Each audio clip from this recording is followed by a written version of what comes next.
Hello everyone. तो हम अब से करने वाले हैं यूनिट 2 और मैं आपको इसका ओवरव्यू दे दूं जो भी हमारा सिलेबस रहेगा इस यूनिट में। और सिलेबस जानना जरूरी है। देखो, यूनिट फर्स्ट की बात करें हम जिसमें हमने ऑलमोस्ट जो इम्पोर्टेंट टॉपिक है, जो भी बेसिक है, एडवांस जो भी क्वेश्चन आ सकते हैं, मैंने आपको सारे एक्सरसाइज तक के क्वेश्चन बताए यूनिट फर्स्ट में। ठीक है, कुछ टॉपिक अभी भी उसमें लेफ्ट है, उसमें छूटे हुए हैं, वो अब आने वाले टाइम में वो भी मैं आपको करवा दूंगा। अब हम करने वाले हैं यूनिट 2 जिसमें जो इम्पोर्टेंट पार्ट है इसमें कुछ या बोल सकते हो फॉर्मूले हैं, फॉर्मूले आपको याद रखने हैं। और याद नहीं रखोगे फिर भी चल जाएगा। इतने सारे क्वेश्चन जब करोगे ना, जब काफी सारे क्वेश्चन हम करते हैं ना, तो हमें फॉर्मूले याद रखने की या उसे कुछ ऐसा करके जरूरत नहीं होती है, खासकर मैथ्स में। बाकी चीज में तो करने की जरूरत होती है, नोट्स प्रॉपर करना होता है। बाकी मैथ्स एक ऐसा सब्जेक्ट है जिसमें एक फॉर्मूला का कुछ चीट बना लो, उससे याद कर लो, बस खत्म कहानी। उसमें भी आप क्वेश्चन प्रैक्टिस करते हो तो उसमें भी फॉर्मूले कुछ रटने की, याद करने की जरूरत नहीं होती है। देखो, तो यूनिट 2 का जो हमारा सिलेबस होगा हम डिस्कस करते हैं। इसमें इम्प्रॉपर इंटीग्रल जो कि 2 नंबर के क्वेश्चन आते हैं। बीटा गामा, ये जो बीटा गामा फंक्शन है ये प्रूफ करने के लिए आता है 10 मार्क्स का, ये यदि पेपर में आते हैं तो। ठीक है, और जो इसमें है इसके प्रॉपर्टीज है ड्रिचलेट, ये काफी इंपॉर्टेंट है। ठीक है, 10 मार्क्स के लिए इसके एक क्वेश्चन तो ये समझ लो 100% श्योर ही एक क्वेश्चन बनना ही है इस पे। ठीक है, हर एक यूनिट से वैसे 24 के बनते हैं, जैसे कि 10 नंबर के 2 क्वेश्चन बनते हैं एक यूनिट से, और फिर 2-2 नंबर के क्वेश्चन बनते हैं। अब बोलोगे सर भैया 5 यूनिट होते हैं तो 5 इंटू 24, तो ये तो 24, तो ये तो ज्यादा हो रहा है। 108, ये 120 के लपेटे में जा रहे हैं। तो इतने एक्चुअली ऐसा भी तो होता है ना, सेक्शन बी में हमें 3 ही क्वेश्चन करने होते हैं, तो उसमें 5 यूनिट्स होता है ना, तो उसका वो मेंटेन हो जाता है। तो हर एक यूनिट से ये मान के चलो 24 नंबर तो होते ही है, 25 मार्क्स होते ही हैं, 24 मार्क्स होते ही हैं। ठीक है, तो इसमें से आपको 24 मार्क्स के जो बनेंगे तो 10 नंबर के 2 क्वेश्चन रहेंगे, जिसमें से एक ड्रिचलेट तो मान लो मैं ड्रिचलेट ही पहले करवाने वाला था। ठीक है, इसका जो मैं क्वेश्चन पहले करवाने वाला था ड्रिचलेट ही करवाता, पर ड्रिचलेट आने से पहले आपको उसके जो भी बेसिक फॉर्मूला है वो पता होना चाहिए, बेसिक कॉन्सेप्ट गामा कैसे निकलते हैं, गामा की वैल्यू वो पता होना चाहिए। नहीं तो मैं सोच रहा था इसके डायरेक्ट क्वेश्चन करवा दो जो 10 मार्क्स के क्वेश्चन होते हैं, पर वैसा पॉसिबल नहीं है। कुछ फॉर्मूले आपको पता होने चाहिए, उसके बेसिक कॉन्सेप्ट जो भी है कोर कॉन्सेप्ट पता होना चाहिए। ठीक है, तो फॉर्मूले मैं आपको इसी वीडियो में दिखा दूंगा सारी चीजें। हाँ, तो ये बात कर रहे थे। और एप्लीकेशन ऑफ डेफिनेशन इंटीग्रल, इसमें जो है सरफेस यानी कि 2D इंटीग्रेशन होगा और वॉल्यूम यानी कि 3D इंटीग्रेशन होगा। इसमें मैं बताऊंगा और 2-3 फॉर्मूले और हैं इसके अलावा भी, जो मैंने इस वीडियो में बताने हैं। उसके अलावा भी कुछ है जो कि मैं जब क्वेश्चन करवाऊंगा तभी बताऊंगा। ठीक है, वो तभी ठीक रहेगा। तो ये हमारा कंप्लीट वो था है सिलेबस। बाकी हम देख लेना सिलेबस में क्या क्या है, मैं आपको डायरेक्ट ले चलता हूँ। बाकी ये हमारा पहला यूनिट का सिलेबस था जिसमें काफी चीजें हमने आपको करवा रखी है।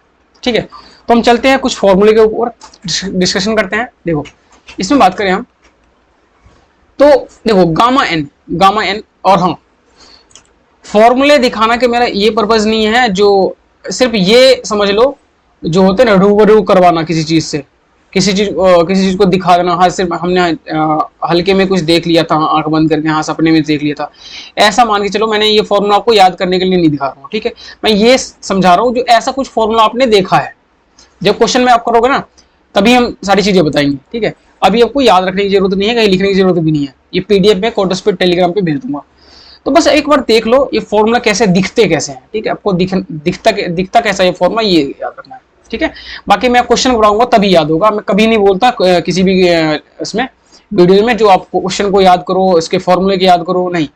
आप जब करते रहोगे ना, प्रैक्टिस करोगे, खुद ही आ जाएंगे ये चीजें। ये फॉर्मूले कोई भी याद करने की आपको जरूरत बिल्कुल भी नहीं है, बस जो मैं बताता हूँ उसे समझो बस। ठीक है, तो ये थे कुछ ज्ञान की बातें। हाँ, तो एन ये गामा और हाँ ये रूट होता है और ये गामा होता है, और गामा रूट दोनों अलग चीजें हैं। ठीक है, क्वेश्चन करेंगे इसके क्या मतलब है, निकलेंगे सब चीजें। तो देखो, ये गामा, ये ऐसा समझ लो, ये आपको कुछ नहीं पता तो इस तरह से कुछ लाइन है, वो उसका मतलब गामा है। और गामा क्या होता है क्वेश्चन में करेंगे चीजें तो क्लियर होगी। तो गामा एन की जो वैल्यू होती है, फॉर्मूला होता है ये होता है।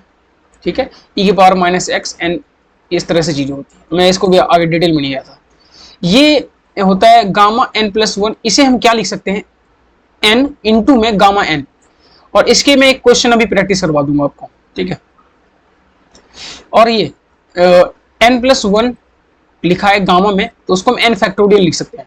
इन दोनों का मैं भी मैं प्रैक्टिस करवा दूंगा क्वेश्चन, ठीक है, इसे मत घबराओ। बाकी जो इंपॉर्टेंट है मैं खुद ही बता दूंगा। देखो 1/2 गामा में लिखा है ना, तो उसके डायरेक्ट वैल्यू रूट में पाई होता है, ये याद रखना है, क्वेश्चन करेंगे तो याद आएंगे, और नहीं भी याद रखो कोई दिक्कत नहीं है, फिर वो जब हम क्वेश्चन करेंगे तो आ ही जाएगा।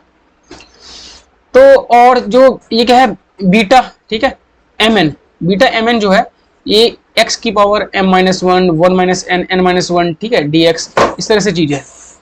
एंड दूसरा फॉर्मूला हमारे पास ये है जो बीटा m n है, तो इसको हम क्या लिख सकते हैं, बीटा n और m लिख सकते हैं, मतलब उल्टा लिख सकते हैं, ठीक है। यदि 2 4 है तो उसको हम 4 2 भी लिख सकते हैं, ऐसा समझो, ठीक है। और ये इधर देखो, ये फॉर्मूला लिखा है हमारे पास m n, और ये 0 से लिमिट है इन्फिनिटी तक, इसकी पावर x की पावर m-1, और नीचे में क्या है 1 + x, और इसकी पावर m + n इंटू में dx है। इसके क्वेश्चन जब करोगे ना तो ये फॉर्मूले आपको लगेंगे ना कितने इजी, अभी देखने में सारे डिफिकल्ट लग रहे हो। क्या कर रहे हो, लो दे दो,